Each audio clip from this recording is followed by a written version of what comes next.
Good morning. I am sorry that we are starting late. We are not having quite the same technical difficulties as Delta Airlines, but for your purposes, it might as well be. I'm Russell Carparelli. I am a former judge. I'm a retired judge from the Colorado Court of Appeals and currently active in judicial issues. The other speakers are Judge and former Judge Tina Habas and Kent Wagner, and I'll allow them to introduce themselves again. Today we're here to talk about the judicial selection system in Colorado, which is known as merit selection. And we're doing this in particular because this is the 50th anniversary of merit selection in Colorado.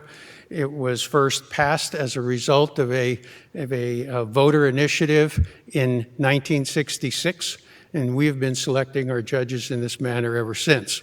There's also a process that has complemented, that works with the merit selection system, and that is the judicial performance evaluation system, which in particular Kent Wagner will talk about.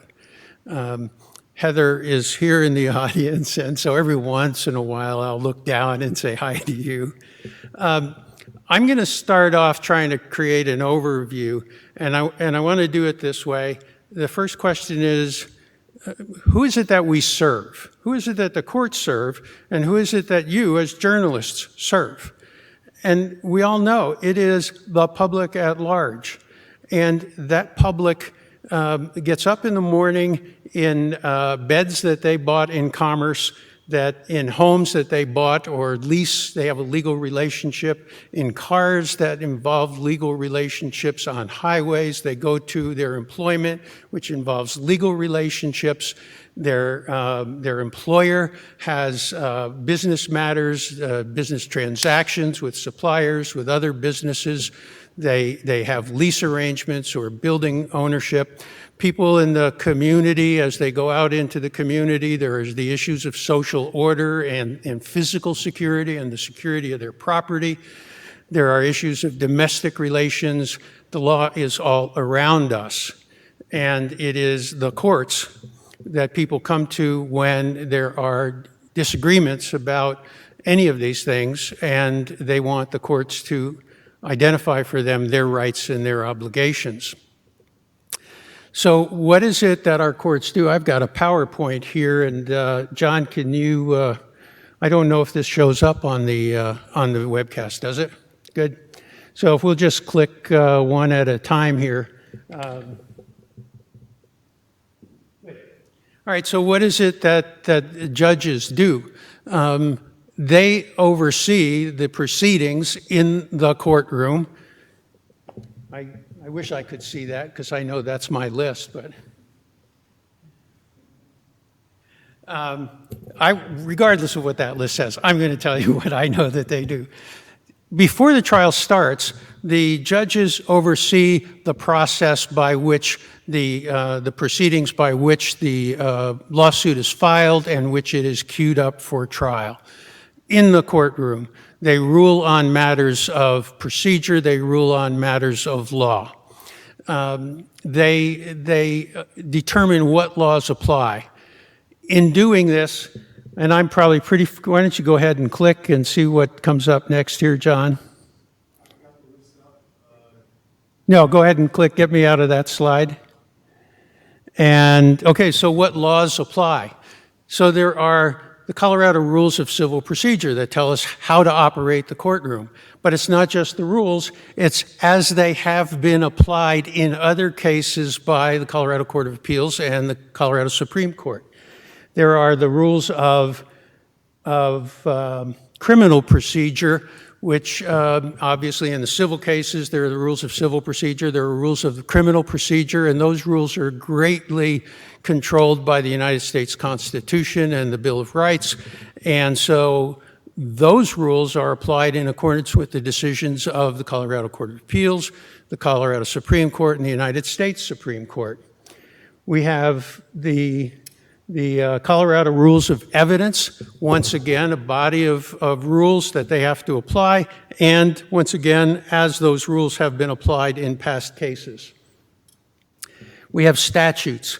Our judges have to apply statutes that include federal statutes and Colorado statutes, and again, as they've been applied by superior courts, Colorado superior courts and the United States Supreme Court. We have agency regulations. Our executive branch has regulations. They establish regulations. The federal government does, the state government does, and once again, our courts have to apply those regulations.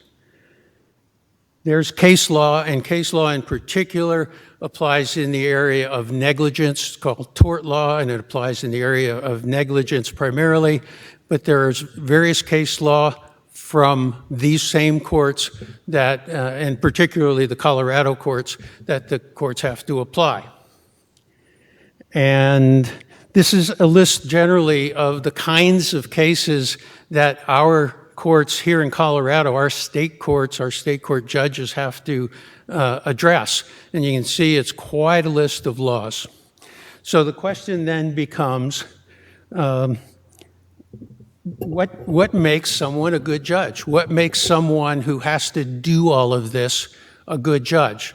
And I was hoping for an audience here that I could ask questions of, and Heather, I can ask them, all of you. But you know, what are some things that if you were in court, even as a journalist on a First Amendment issue, or if you're in court as a private citizen, what would you look for in a judge? What would make you think that the judge was a good judge? Experience, right? And experience in what? Experience in the law, experience in being a judge, certainly. Now, of course, anybody who comes to the bench for the first time doesn't necessarily have experience as a judge, but we don't want them right out of law school either. We want them to have practiced law for a sufficient period of time, and we want them to have done so in areas of the law that are pertinent to what will be done as a judge. So I've put together a little bit of list of the kinds of things that we would look for in a judge. We would look for, I think that's knowledge of the law and experience. The, what is it? Skills. The skills that are needed to maintain the courtroom, to administer this group of people. So you have a group, you have a jury, you have witnesses, you have lawyers, and the judge has to have both the skills to interact with all these people, but also has to have the skills to make the rulings that he or she has to make. This is, sure, we need judges who have the requisite character, who are people of integrity. The last thing you want is a judge who does not obey the law, or a judge who doesn't have the integrity and the honesty that we expect of our public servants. And what is this one? I can't. What is it? Temperament. Thank you.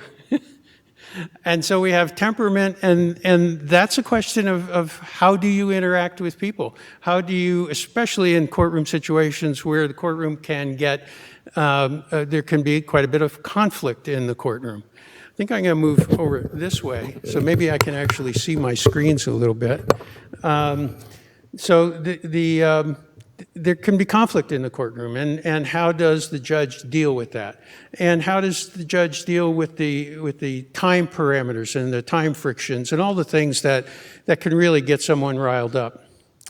So the next question then that I pose to you, can we have the next one? And this essentially, it boils down to this. We need judges who are competent, who are fair, and who are impartial. Competent is the big issue of all of these competencies I've talked about, but essentially everybody who comes to court needs to feel, believe, and is entitled to having a judge who is fair and who does not have the biases for or against either party.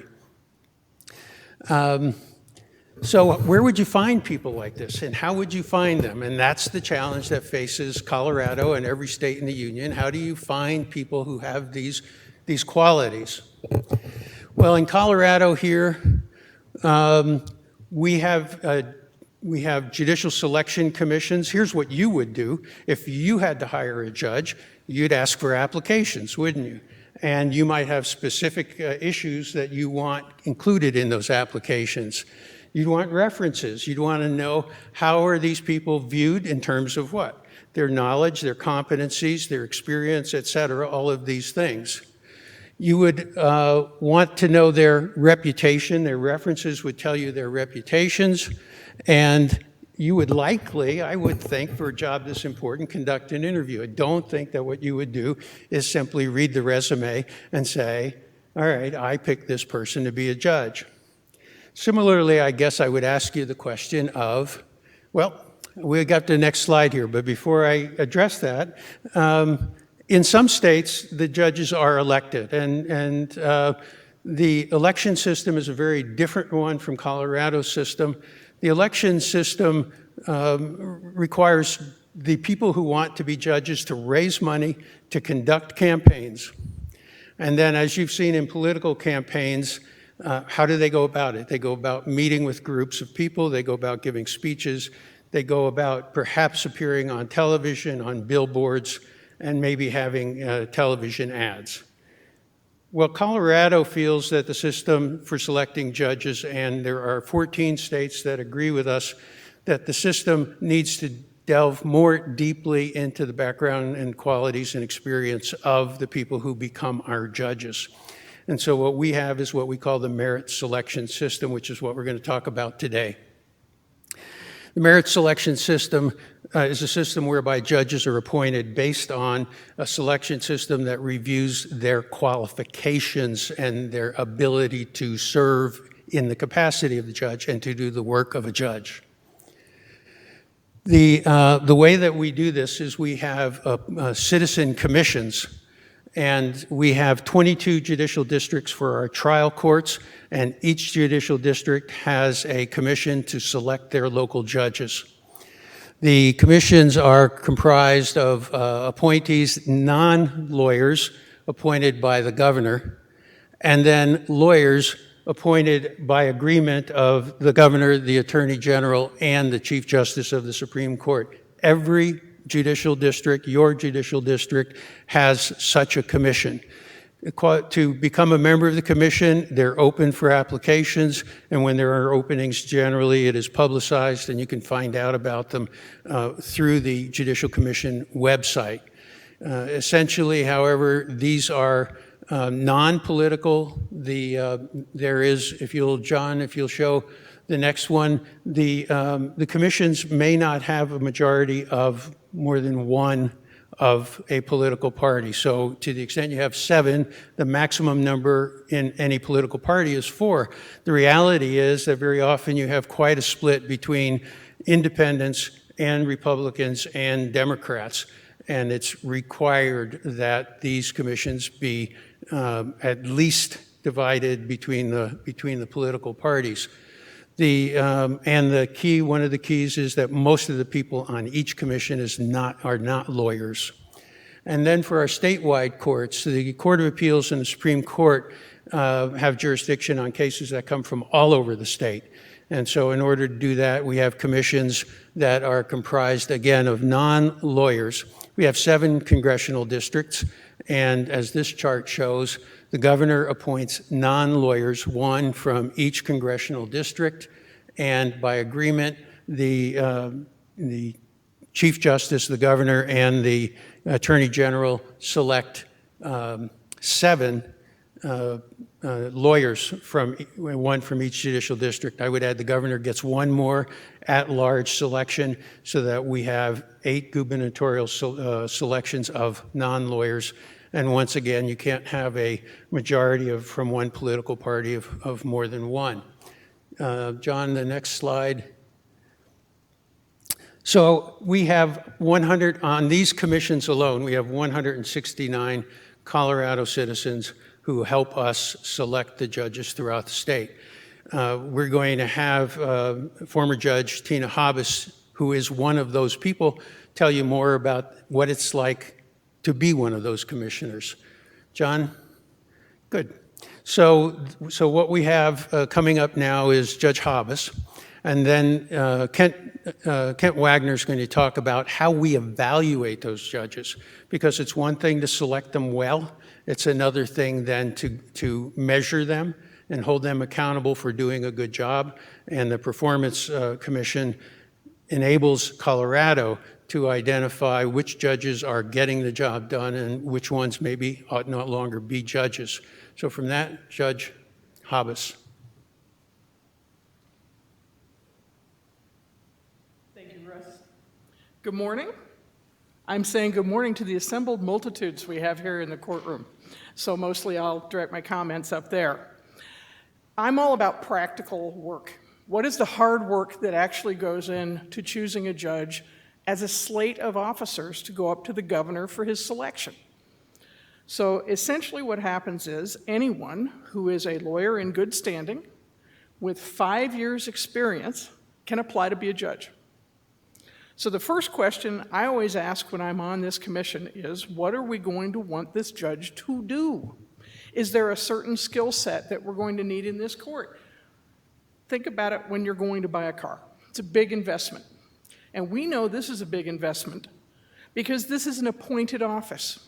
The electorate does not vote for judges to put them into position. And so we need to make choices that allow the governor to say, I'm going to appoint this person because this person is going to understand the role of a judge.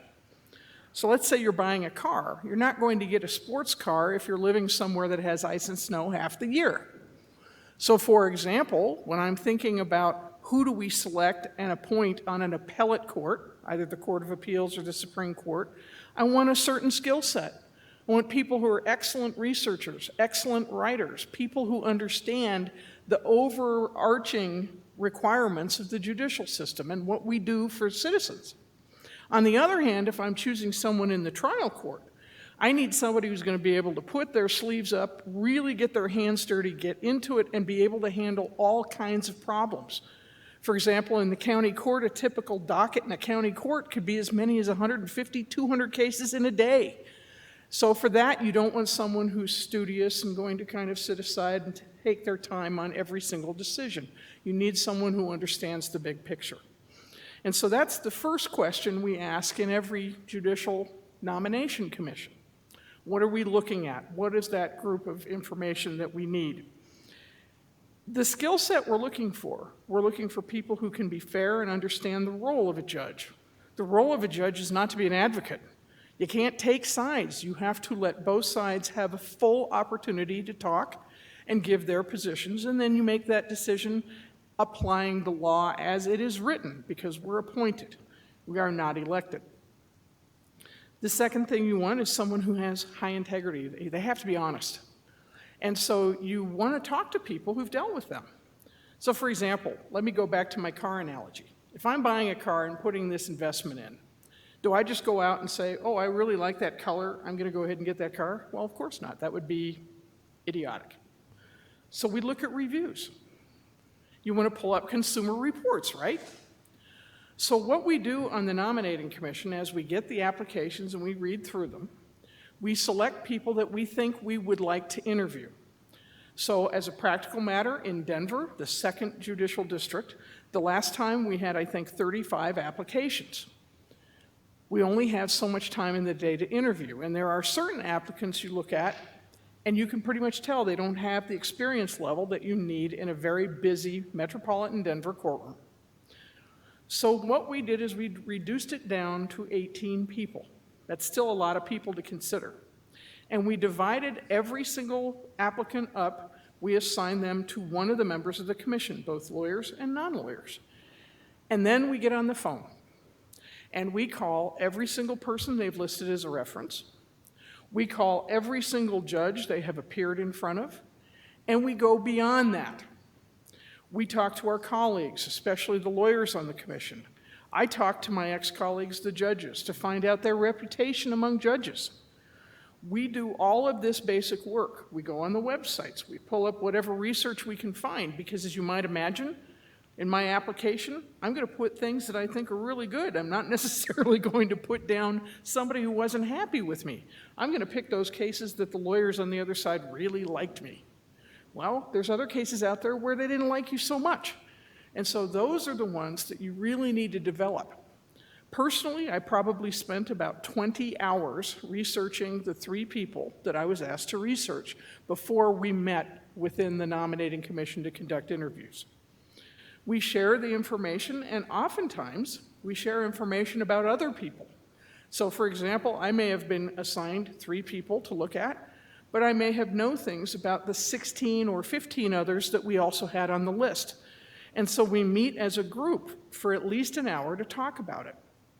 And then we discuss it, and we come up with questions that we're going to ask.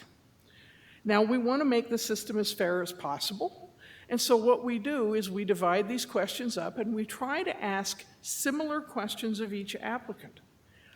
There are certain questions that you want to ask specific applicants because it may have been a problem in their background, or it may be a particular strength that you want to know more about, and so you do customize the questions. But as much as possible, we try to keep the playing field as even as we possibly can, and that's the best way to judge people's performance in the interview. Each interview lasts approximately 30 minutes, and in each interview, there are 2 questions we always ask. The first question is generally asked by the Supreme Court justice who assists us. That justice does not vote to select names to go to the governor, and that question is, why do you want to be a judge? Of course, you get that in every job interview. And the last question is similarly asked by the Supreme Court justice, and that is there anything else you would like us to know that you didn't get a chance to develop during this interview? We're trying to give these applicants all the opportunity that we can for them to sell themselves to us so that we can see how will they look on the bench. We try to visualize it. Then after all the interviews are done, we spend usually several hours going over to determine the list of 3 names that are selected for the governor. Well, so you might ask, well, what happens if nobody's really qualified? We have a statute for that. We have a rule for that. Just this summer, in one of our counties, the nominating commission did not feel satisfied with the applicants, and they did a do-over. They said, we need more applications. The people that applied, we did not believe were qualified, so we need new people to go up. Now, the statute allows a nominating commission to submit 3 names to the governor for selection. In Denver, it's different. Because of Denver's charter, the names go to the mayor for county court. Denver County Court is a different animal. It's kind of over here. I'm not going to spend a lot of time on that. The district court where I was is the highest trial court. We do felonies. We do civil cases from $1 all the way up to several million. And we do domestic cases, divorces, and also juvenile cases. So we are allowed to submit 3 names, but we are not required to submit 3. In general, in Denver, we feel giving 3 names to the governor is the most effective way to give him the choice. Because again, remember, the governor is elected, and so he should know, as the elected official for all of us, who he wants to sit on that bench. He then has an opportunity himself to interview the applicants. They also do additional due diligence. Not only do they also call all the references, but they reach out to all kinds of organizations, not all law organizations. For example, specialty bars, the Colorado Women's Bar, the Hispanic Bar Association, the Sam Carey. There's all kinds of specialty bar associations who then poll their members, and they do a giant outreach to find out, is this going to be the best judge for the job? And then ultimately, the governor selects from those names and makes that appointment. So that's the hands-on dirty work about how it really does. Heather, I'm just going to ask, do you have any questions about how it's really done? Okay, well, thank you. Russ, you shouldn't have a question. I'm sorry? What the governor's office does. Yes? Same, I thought I just talked about it, but I'll expand on it. In terms of the screening that the governor's office does? Yeah, we talked about that, but that's okay. Did I? I remember talking about it. Okay. Russ, have some more coffee. The acoustics are not great in here, I'll say. I was sitting there listening to Judge Carparelli, and half of it went away for me, too. So Kent Wagner, I think, is going to come up and talk about now judicial performance. I should add, while he's waltzing up here, we appoint judges, the governor appoints judges for a 2-year provisional term. Essentially what happens during that provisional term is we see how people do in the job. And that's where voters come in. But before the voter gets their hands on the ballot, there's a lot of work that has to be done. Well, good morning. I'm Kent Wagner. I'm the Executive Director of the Office of Judicial Performance Evaluation and staff to the State Commission for Judicial Performance Evaluations. I'm here today to talk to you, sort of give you an overview of the processes that we use for evaluation. But first, let me just say, we do have a PowerPoint presentation that is or will be shortly out on the Law School for Journalists website. There's also another written piece out there that gives you background. And then let me put a plug in for our website. It's www.ojpe.org. And tomorrow, that's where you'll be able to get the evaluations that were coming out for those judges, the 108 judges who are going to be on the ballot in 2016. That will be released on Tuesday morning at 12:01 a.m. So don't look for those today, but they're coming soon, as we've said in our announcement. But there's also all sorts of information, and then past evaluations for the judges, I think going back until 2008, if I remember right off the top of my head. We are celebrating the 50th anniversary of merit selection. So from 1966, when the voters of Colorado initiated the merit selection system by constitutional amendment, up until 1990, we had judges standing for retention, so they'd go through the nominating process, they'd be appointed by the governor, they would be on the ballot for retention, but we wouldn't have a whole lot of information out there for citizens and others to look at why that judge should be elected. The answer to that came in 1988 when the legislature put together performance evaluations for judges in Colorado. Our first evaluation started in 1990, and we've been going strong ever since. So 50 years of merit selection, 26 years of judicial performance evaluations this election year in 2016. Partly, the legislature put us together to answer that criticism of voters not having enough information. And this is a way for us to give balanced, fair, objective evaluations of the judge's performance so people can go into the ballots thinking that or knowing that they've got some information about the judge's qualities. The other thing it does is it really balances our value of having an independent judiciary, but also allowing the citizens to have some accountability for those judges in those positions. So that's really the main purposes of what we serve. We're really here to provide judges or provide citizens with information about a judge's performance, and then also provide judges feedback about their performance so they have some basis for improving their skills as they move forward over time. What do we do as far as the evaluations? So we look at the following skills, and Judge Carparelli sort of hit on these earlier, but we are judging judges on the criterias of their integrity, how fair and impartial they are, their legal knowledge, that they can show us that they have substantive knowledge of all of the legal areas that they should have as being a judge on the bench and the rules that apply to them. We look at communication skills. How well does a judge communicate to court users, both written and orally? So we're looking at both written decisions that they're making as well as doing courtroom observations and listening to them communicate in the courtrooms.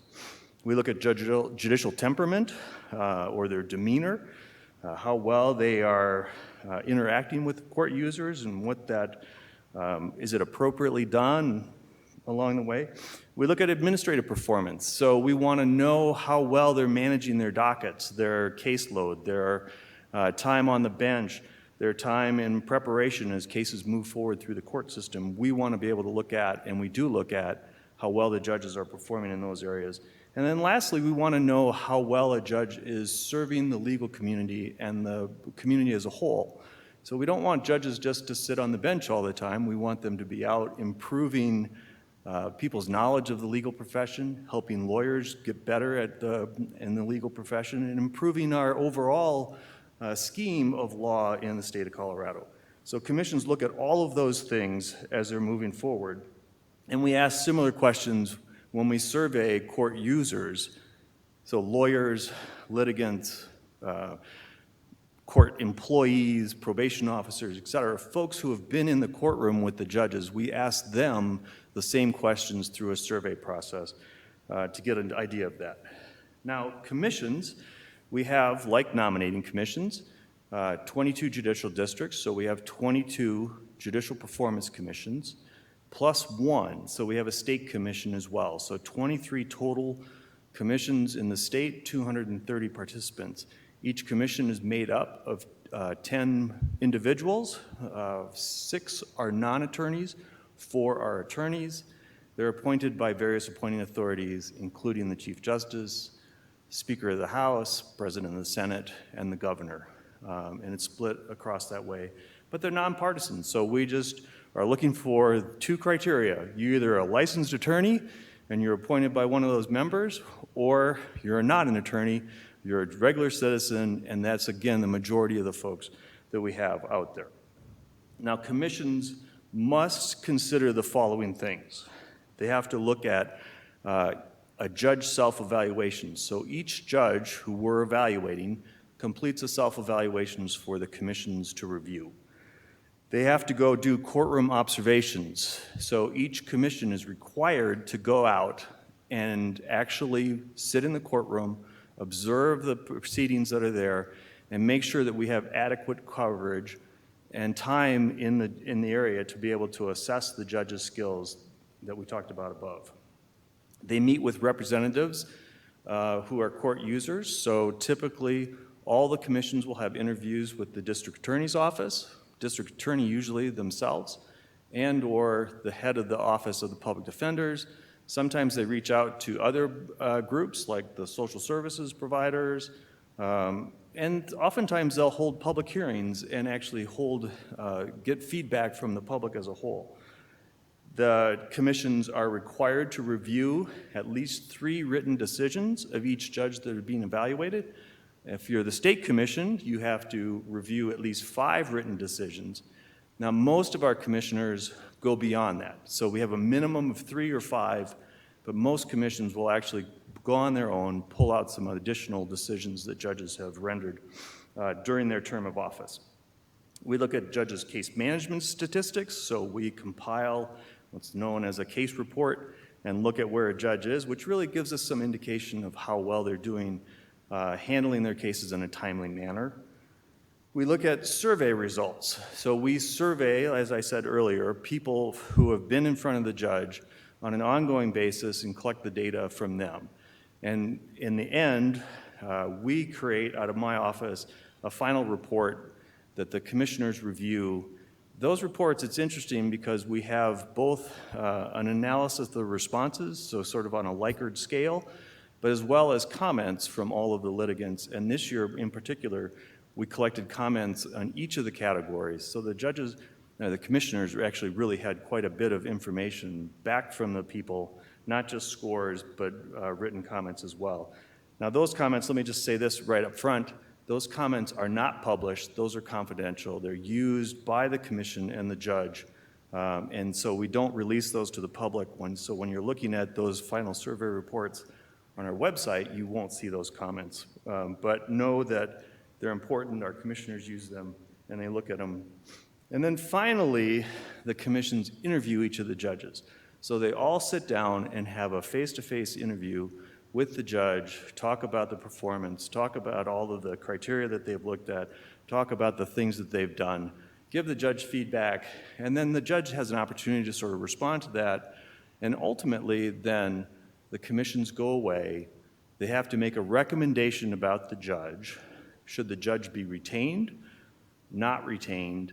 And if for whatever reason in a 10-person commission, we have a 5-5 split vote, hung jury, they can't move, we issue a no opinion, so the commission has no opinion about the judge's retention. But for the most part, we have retention recommendations of retain or do not retain. And then the commissions put together a 500-word narrative to explain that decision for you. It looks something to like the commission's recommendation and the votes that are there, so we know whether it was a unanimous decision or a split decision of 6-4. Either way, retain or do not retain. We give you some information about the judge's background, what you should know about the judge, that they're actually people, they're not just judges sitting there faceless, that we know something about them. Then we give you, in a third paragraph, sort of a capsulation of the responses from the survey, at least as far as the recommendations of the lawyers and the non-lawyers, and their recommendations for the judge's retention. You'll see that in the third paragraph. And then finally, the fourth paragraph really looks at why the commission felt they should recommend the judge be retained based on the criteria that's out there. We have some new standards this year that are in our rules. All of our commissions function by court rules, and they're very, they really guide and lead what the commissions say in their narratives. So you'll see some pretty similar responses for all of those that are out there, but that's by purpose. That gives you a basis for being able to do some comparisons among the other judges. I think it's a really good plan and a process that we have out there and in place these days. What am I missing? I think that's a high-level view of what we do in performance commissions. They really do great work. I mean, I work with these commissions. I work with all the commissioners around the state. I think they're very dedicated to this. They take this process very seriously and really work on putting out there a nice piece of work for you. And if people would go out to our website, www.ojpe.org, and look at the evaluations, I think citizens will find that they have enough information to really go into the ballot and make an informed decision. Now, ultimately, that's where the response comes, is we have to get voters out there looking at this information, making good decisions, making it to the bottom of the ballot, which is often a challenge. And in some sense, I like to say to voters that they ought to start at the bottom, that really that's the hard part, and then they can move forward to the top of the ballot because they already have made their decisions about those things. So if they get to the bottom of the ballot with the judges, we've got the information for them. Again, that information will be released August 9th. It'll be on our website. It'll also be published later in the Colorado Voters Guide, Voter Information Guide, commonly known as the Blue Book. That will be mailed out to every household with a registered voter in Colorado. And then I'll make a pitch for, if any of you have questions for me about the process, would like me to come on air, get an interview for a story, I'm happy to be there. My contact information, again, it's on the website for lawyers, it's on our website, but also I'll give it to you right now. Phone number 303-928-7779. That comes to me directly. And you can get me by email as well. It's kent.wagner@judicial.state.co.us. And again, just get out there. You'll find all the information you need on ojpe.org. Now, I'm going to turn it back to Judge Habas. I have to call her Judge Habas because it's a habit, Tina. Tina is a member of the State Commission, and we'll talk a little bit further about really the day-to-day work that commissions do and the importance of it. And the other thing that's very nice is the State Commission, I didn't say this earlier, actually promulgates rules that then are passed by the Supreme Court. So it's the State Commission that really guides the performance that we work on, that and the statute. And I'll turn it over. Oh, Russ, yes. Question, when a judge sees your report, do any judges ever decide they are just going to resign or retire and not stand for retention? It's a good one. I'm going to dodge the answer a little bit.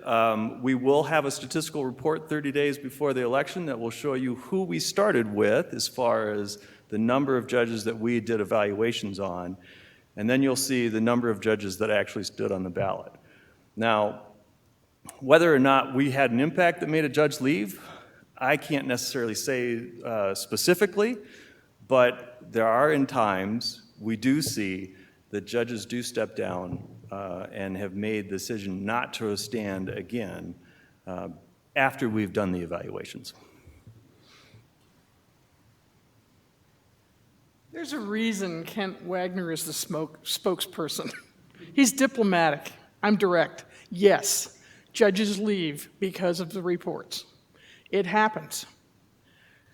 Now, whether you think that's a good thing or a bad thing, I guess it all depends if you're that judge or if you're a member of our citizenry, maybe it is a good thing.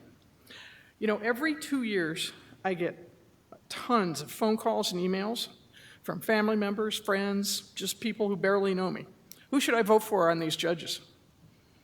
Now, I give them opinions if that's really what they want. I try to explain why I have those opinions, but it's nothing more than my opinion. And while I am enamored of my own opinion, I don't know why other people should be. They don't know the work that I went into. They don't know if I'm a verifiable source. They don't know if I have a bias or some bone to pick with a particular judge. They just ask, and that's what they do. And I think as journalists, if you go back over the years and look at the numbers of people who vote for judicial retention as opposed to other races, you're going to see an alarmingly small group, people voting for or against judges. I think this last time, 2 years ago, we had a little higher voter turnout for judges, but it's still at an alarmingly low rate. And it's alarming to me because judges have impact on everyday stuff. If you own a business, judges impact you.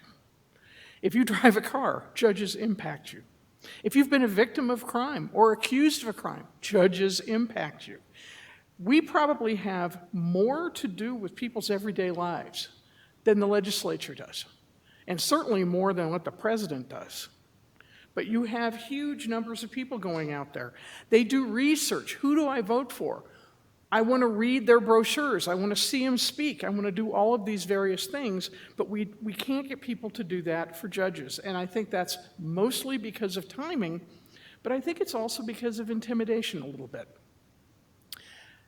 Not all people understand that courtrooms are open. They're almost always open to the public. You don't have to rely on what we say. You don't have to rely on what I think. You don't have to read the Blue Book. You can go out and watch a judge. Starting on August 9th, you're going to know who's going to be on your ballot. So the first thing I would do is invite you to tell your readers, go watch. They can come here to the Supreme Court and they can watch. We have one Supreme Court justice up for retention this year, Justice Hood. They can come right in this building to the Court of Appeals. We have a lot of Court of Appeals judges standing for retention. You can even go onto the website and listen to previous arguments.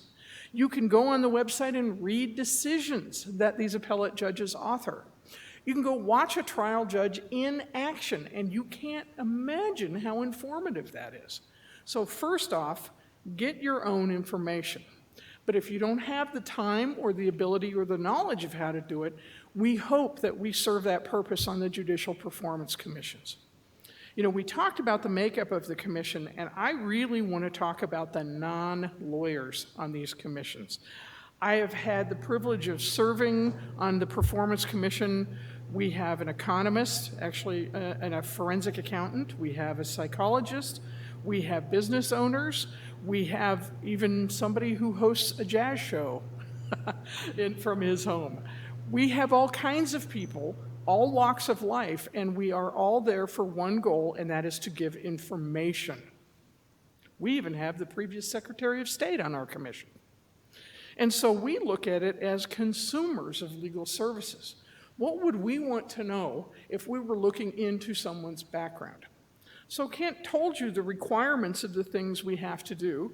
I told you, I think for a nomination, I spend between 20 to 25 hours in researching people that are applying to be nominated as a judge. But now I have at least a 2-year track record, and sometimes more than that. For a trial judge, you've got, once they get past their provisional election of 2 years, they get a 6-year term. For Court of Appeals judges, it's 8 years, and Supreme Court justices, it's 10 years. That's an awfully long time to keep someone on the bench if they're not suited for it. Now, we mentioned earlier about experience. I want to know about experience. I have a confession to make. I was a trial lawyer for more than 20 years when I applied to be a judge. I thought I knew what a judge did. I was wrong. I didn't. I knew some of the basics, I knew the mechanics, but what I didn't realize is sitting up on that bench and actually listening to things and then trying to put those facts into the legal context of the legal precedent was really a daunting task, and not everybody is suited for it. You have people persons like me, and you have people who are scholarly, and depending on if they're on the appellate court or on the trial court, they're either suited for it or they're not. But you can learn a lot by going and watching these judges and looking at their track record. You can pull up decisions as a voter. Tell voters they can pull up decisions to read those decisions. Do they make sense to me? You don't have to be a lawyer. One of the hallmarks that we look for on the statewide performance commission is, do appellate judges write their opinions in a way that if you are not trained in the law, you can understand why they made their decision, and you can understand how they came to it. What is the basis for that decision? Whether you agree with it in the end or not, at least you can understand it. I've got to say, Judge Carparelli was one of the stars in that area. And when we read his opinions, they were helpful. They were, if someone were to actually sit down and read, say, an opinion that he wrote on the Ski Safety Act in Colorado, they would understand exactly how he applied the law and what the factual basis was in the record as to why he made that decision. So the written record is pretty much the great majority of what we look at on the statewide performance commission for appellate judges. We want good writers. We want people who are intelligent, who know how to make research, hard workers who get their opinions out in a timely fashion. I mean, in the old days, a long time ago, we used to have to wait 2-3 years to get a Court of Appeals decision. Well, that's not right. You have to make decisions. You have to move on with your life. And so we put a premium on being able to manage that caseload. And do you get your decisions out in a timely fashion, or are people waiting forever? Same thing in the trial court. If I file a motion and the judge sits on it for 10 months, that's not helping the parties. We're, meantime, spending money, preparing for trial, doing all of these things. And so you want to look at that management, and we have management statistics as well. Now, I want to talk about these surveys. I have to tell you that when surveys go out, as a judge, as a trial judge, I got my own surveys. And were they all sunny and rosy? No, they are not, because in most cases you have at least one person whose position is not chosen. I don't want to call them a loser, but that's essentially they lose that particular case. Sometimes you have two people who hate your decision, all right? So when you send out anonymous surveys to people who have been in a courtroom, there are a certain number of people who either love the judge because, hey, this judge found for me, or a certain number of people who don't like the judge because this judge didn't find for me. And the key is to find trends. Now, we also, why do we make them anonymous? Think about it. Being a judge, it's really funny. I would spend the day in my courtroom, and then I'd come home at night, and my family would say, you know, you're not in your courtroom anymore. You don't get to issue orders here, okay? You feel that way. You own your courtroom. This is my real estate. And you feel all great and powerful, okay? Some people succumb to this. We call it black robe disease. Other people don't succumb to it. But when you think about it, who's going to tell a judge that they're not so good? Well, the lawyers aren't going to, because they're praying that the judge is going to like them and find in their favor. The parties aren't. They're scared to death. You have to have an anonymous way for people to tell us what they really think. So when you look at these comments as a performance commission, you don't take them at face value necessarily unless you start seeing trends. So then what you do is you take these anonymous comments and you go out and you watch these judges and you see, do I see this? Do I see the same thing? I don't go once. I go 3-4 times to watch people, because sometimes you need to know. Then what do? Well, you go beyond that. You start reading other things that they wrote, not just the things they submitted. And then you start thinking about questions to ask the judge when you get a chance to interview them. And the basis for your questions comes from all of the research. So I said 20 to 25 hours for nominating a judge. I probably spend easily 40 to 50 hours for most judges that I'm researching at the state court level. And that's, quite frankly, not a lot of time that I have then to do my practice. So the hard work, and truly hard work, of going into presenting information to the electorate about what they can rely on to make these decisions is something that we all take very, very seriously.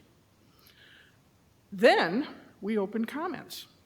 We allow people from the public, if they wish to make comments if they did not get a survey, because surveys, by their nature, they're not only anonymous, but they're also random. We try to capture as many people as we possibly can whose cases are over. You don't want to put people in a bad position of having a continuing case and then commenting on the judge, and then the worry, is the judge going to get back to the judge? Are they going to punish me for this? So we try to do it when cases are over. But we also allow people to make public comment, and we do get public comment.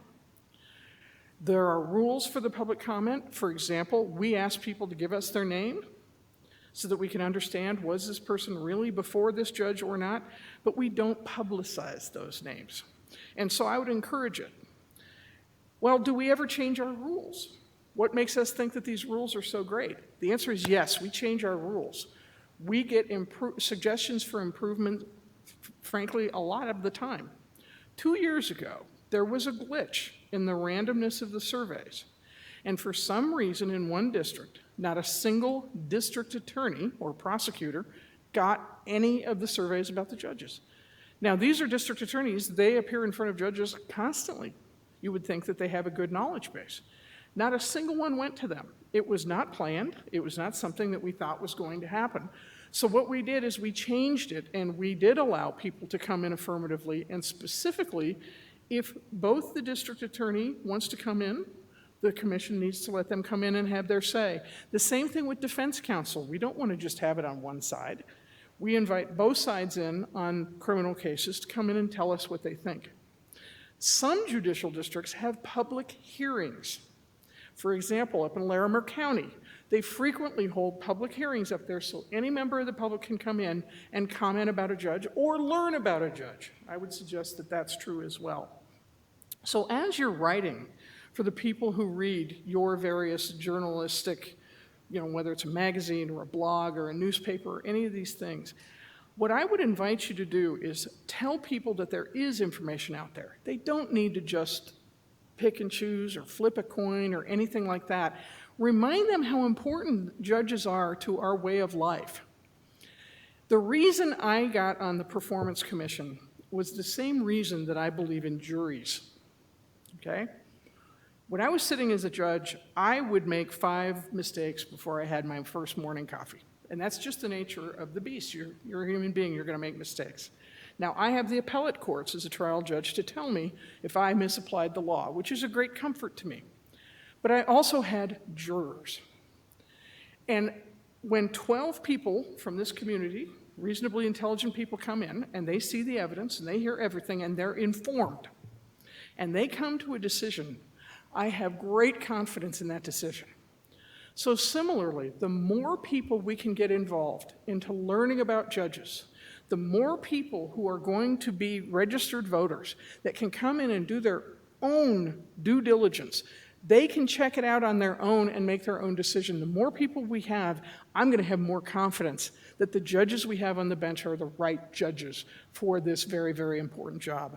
We need you to help us.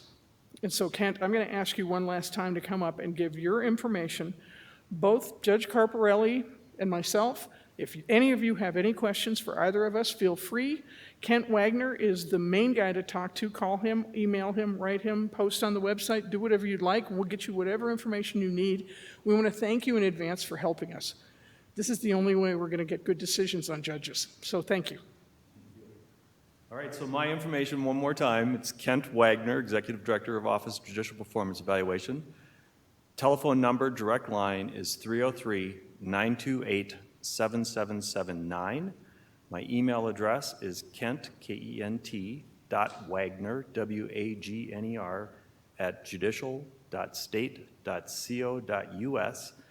And then our website, and you can find all my information and everything else there. In fact, everything about the program is out on the website. It's www.ojpe.org. So www.ojpe.org. And John, did we get any questions over the email? So I think we are there. Please feel free to get in contact with me. Again, the evaluations for 2006 will be released on August 9th at 12:01 a.m. The website will go live. and we'll go from there, but we really need your help in getting that information out there and celebrate the 50th anniversary of merit selection. Thanks.